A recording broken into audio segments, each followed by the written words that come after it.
Olá, amigos, amigas, estamos começando o nosso momento de estudo da doutrina social da Igreja. Estamos comentando o compêndio da doutrina social. Temos um vídeo introdutório sobre este momento de estudo, sobre o compêndio, e temos também já diversos vídeos, né? Já lemos alguns números desse compêndio que você pode encontrar no YouTube da Paróquia Nossa Senhora da Soledade, YouTube Pascom Soledade. Compêndio da doutrina social da Igreja, que agora em outubro completou 20 anos da sua promulgação. Ele foi promulgado em outubro de 2004, completando, portanto, 20 anos, e nós estamos conhecendo esse compêndio. Nós já lemos uma parte que trata do Antigo Testamento, sobretudo do Pentateuco, a questão dos direitos sociais, no Pentateuco, particularmente com tudo aquilo que se refere à experiência fundante, que é a experiência do Êxodo, a experiência da libertação do Egito. E nós entramos agora nos números 28 em diante, onde vamos comentar sobre Jesus Cristo. E já havíamos dito que temos aqui, no meu modo de entender, uma lacuna no compêndio, porque essa parte sobre Jesus Cristo não apresenta aquilo que para nós, na teologia latino-americana, é tão importante, que é o chamado Jesus histórico, o Jesus pé no chão, o Jesus da Palestina, o Jesus que esteve em meio aos pobres, aos doentes, às prostitutas, aos excluídos. Então temos sim uma parte muito importante sobre Jesus, que é ali apresentada, mas uma proposta cristológica um pouco mais europeia, digamos assim, do que propriamente latino-americana, porque interessa a teologia latino-americana. Seria muito importante que isso estivesse presente no compêndio, porque ajuda, inclusive, a gente colocar as balizas para a doutrina social. Então eu vou comentar algumas coisas que já estão ali no compêndio e outras eu vou trazer exatamente da experiência, da reflexão teológica latino-americana no que se refere a Jesus Cristo. Ali começa no número 28, Jesus na sinagoga de Nazaré, e lendo aquele texto do profeta Isaías: o Espírito do Senhor está sobre mim, o Espírito do Senhor me ungiu para levar a boa nova aos pobres, anunciar aos cativos a libertação, e aos pobres, aos sofredores, dar uma esperança, anunciar um ano da graça do Senhor. Já havíamos comentado isso, né, no vídeo passado, como que Jesus diz que isso está se realizando em mim, aquele texto tão importante de Isaías. E Jesus se coloca, diz o compêndio, numa linha de cumprimento das profecias. Jesus se coloca numa linha profética. Já havíamos comentado também isso em vídeos anteriores, que essa dimensão também foi algo que faltou um pouquinho lá naquela parte que já lemos do Antigo Testamento.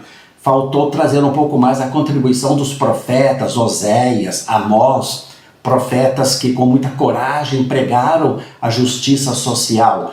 Jesus, portanto, se coloca, e isso está no compêndio, nos números 28 e 29, que ele se coloca na linha do cumprimento exatamente dos profetas, das profecias de Deus, de cumprir aquele projeto de Deus que de forma tão exemplar, tão boa, tão completa, é apresentado a respeito dos direitos sociais, direito do pobre, no Pentateuco, no que nós já comentamos. Portanto, Jesus que se coloca nessa linha, nessa dimensão. Jesus escolheu um lado para estar.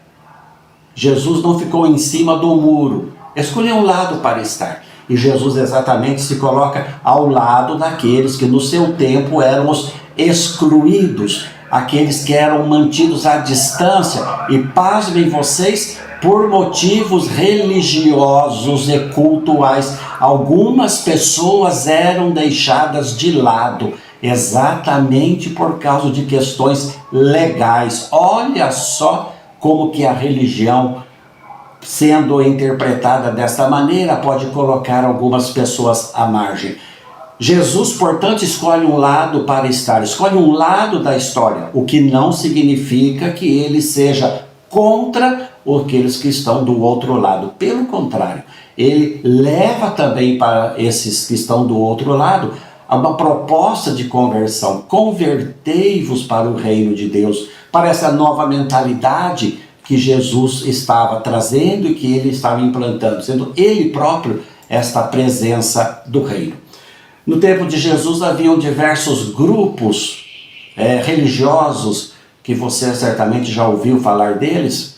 O primeiro grupo que poderíamos aqui abordar é o grupo dos fariseus, profundamente admirados pelo povo, porque eram cumpridores da lei, nos seus mínimos detalhes. E os fariseus foram aquele grupo com o qual Jesus mais polemizou.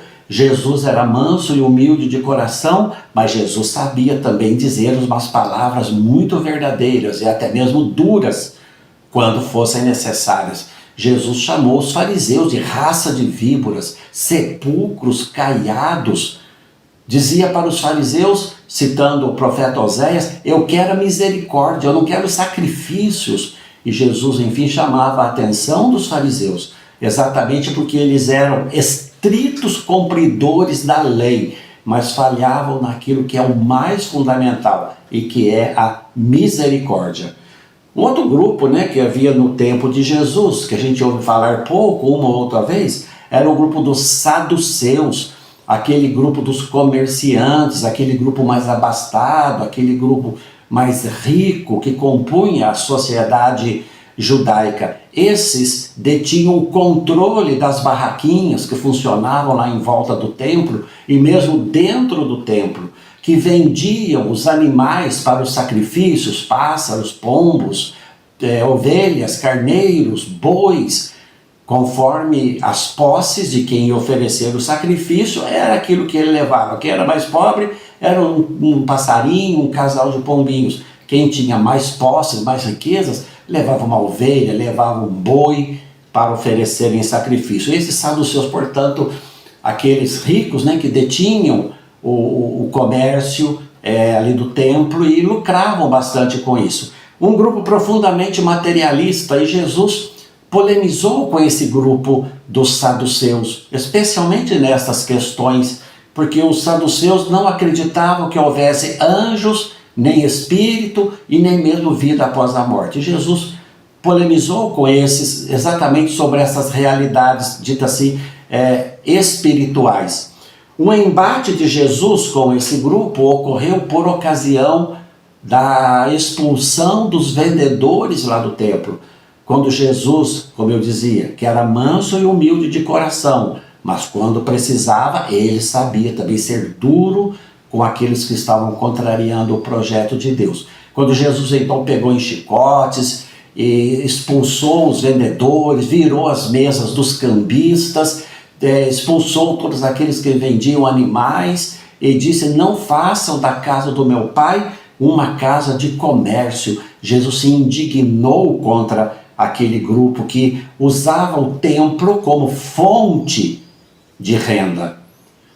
Havia outro grupo também, que aparece diversas vezes nos evangelhos, que eram os escribas e os doutores da lei. Eram pessoas cultas, pessoas letradas, sabiam ler, sabiam escrever, e exatamente por isso eram essas pessoas que interpretavam as escrituras e liam as escrituras.